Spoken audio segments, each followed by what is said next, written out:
লৈছোঁ এখন গাঁৱলীয়া পৰিৱেশ। এইখন হৈছে এখন গাঁৱলীয়া স্কুল, য'ত কণ কণ ছাত্ৰ ছাত্ৰীসকলে তেওঁলোকে শিক্ষা গ্ৰহণ কৰিবলৈ আহে এনেকৈ অজাঘৰৰ তলত। এয়া আচলতে কোনো গাঁৱৰ শিক্ষানুষ্ঠান বা তেনেকুৱা নহয়, এয়া এক দুৰ্গা পূজাৰ মণ্ডপহে। আমি কেইবাখনত দেখাবলৈ অনুৰোধ কৰিছোঁ কেনেদৰে তেওঁলোকে অতি সুন্দৰকৈ তেওঁলোকে এক গাঁৱলীয়া পৰিৱেশত কেনেধৰণৰ বিদ্যালয়সমূহ কণ কণ ল'ৰা ছোৱালীহঁতে তেওঁলোকে শিক্ষা গ্ৰহণ কৰে, সেয়া এক উপস্থাপন কৰিবলৈ তেওঁলোকে অশেষ চেষ্টা কৰিছে। এক ব্যতিক্ৰমী প্ৰচেষ্টাৰে তেওঁলোকে এখন সম্পূৰ্ণৰূপে এখন গাঁৱৰ প্ৰতিচ্ছবি তেওঁলোকে এই যি জাগিৰোড ঘুনুচা টাউন ক্লাব, এই টাউন ক্লাবে তেওঁলোকে নিৰ্মাণ কৰি উলিয়াবলৈ সক্ষম হৈছে। আৰু এয়া এক গাঁৱলীয়া পৰিৱেশৰ মাজত কেনেদৰে চহা কৃষকসকলে তেওঁলোকে হাল বাই তেওঁলোকৰ কৃষি কাৰ্য সম্পাদন কৰি তেওঁলোকৰ মূৰৰ ঘাম মাটিত পেলায়। আৰু যি ৰোৱনীসকল আছে, ৰোৱনীসকলে কেনেদৰে তেওঁলোকে ভূঁই ৰুই তেওঁলোকৰ যি কৃষকসকলৰ তেওঁলোকৰ যি সোণগুটি উপচোৱাৰ যি সপোন, সেই সপোনক তেওঁলোকে বাস্তৱত ৰূপত পৰিণত কৰাৰ উদ্দেশ্যৰে এনেদৰে তেওঁলোকে এক সুন্দৰকৈ তেওঁলোকে প্ৰতিচ্ছবি দাঙি ধৰিবলৈ সক্ষম হৈছে। আমাৰ লগত আছে পূজা কমিটিৰ এগৰাকী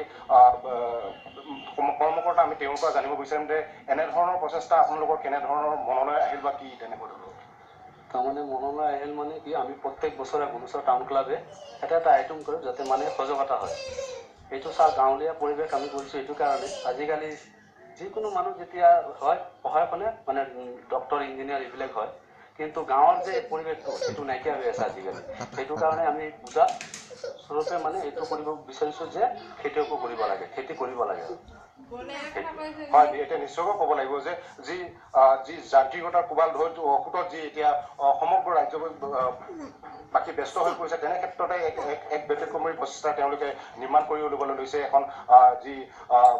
এখন সম্পূৰ্ণ গাঁৱলীয়া প্ৰতিচ্ছবি। আৰু যি ৰাজ্যৰ বিভিন্ন পূজা মণ্ডপবোৰত যি অঘোষিত প্ৰতিযোগিতা চলিছে যে মণ্ডপ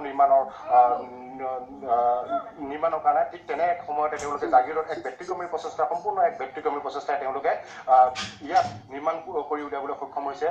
ইয়াত তেওঁলোকে দেখাই আছে কেনেদৰে তেওঁলোকৰ যি গাঁৱলীয়া পৰিৱেশৰ মাজত জাকৈ আৰু পল লৈ পেলাই মানে কেনেধৰণে মাছ ধৰে বা তেওঁলোকৰ মাছ ধৰা সঁজুলিৰে তেওঁলোকে কেনেধৰণৰ তেওঁলোকৰ দৈনন্দিন জীৱন যাপন কৰে, তেনেধৰণৰ এক সম্পূৰ্ণ ধুনীয়াকৈ এখন প্ৰতিচ্ছবি তেওঁলোকে দাঙি ধৰিছে। আৰু তেওঁলোকৰ যি সম্পূৰ্ণৰূপে এতিয়া মানে তেনেধৰণৰ এক ঘৰুৱা পৰিৱেশত তেওঁলোকে কেনেধৰণে তেওঁলোকে জীৱন অতিবাহিত কৰে, সেয়াও সম্পূৰ্ণৰূপে তেওঁলোকে দাঙি ধৰিবলৈ সক্ষম হৈছে।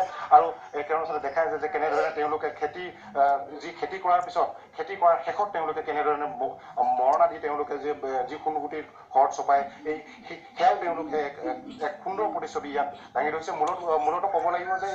মূলত ক'ব লাগিব এই যে এতিয়া যান্ত্ৰিকতাৰ যি কোবালপুতত যি সকলোৱে যে ব্যস্ত হৈ পৰিছে, কিন্তু তেনে এক সময়তে এক সম্পূৰ্ণ গাঁৱলীয়া পৰিৱেশৰ মাজত এক নিৰ্মল এক পৰিৱেশ তেওঁলোকে গঢ়ি উঠিছে। আমাৰ লগত আছে আৰু এজন কৰ্মকৰ্তা, আমি তেওঁৰ পৰা আমি জানিব বিচাৰিম যে কেনেধৰণৰ তেওঁলোকৰ প্ৰচেষ্টা এই আপোনালোকৰ আয়োজন চলিছে এই পূজাৰ?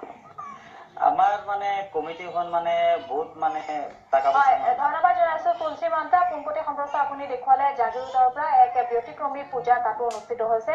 পৰৱৰ্তী সময়ত পুনৰ যাম আপোনাৰ কাষলৈ, এই মুহূৰ্তত আপোনাৰ পৰা আঁতৰি আহিছো।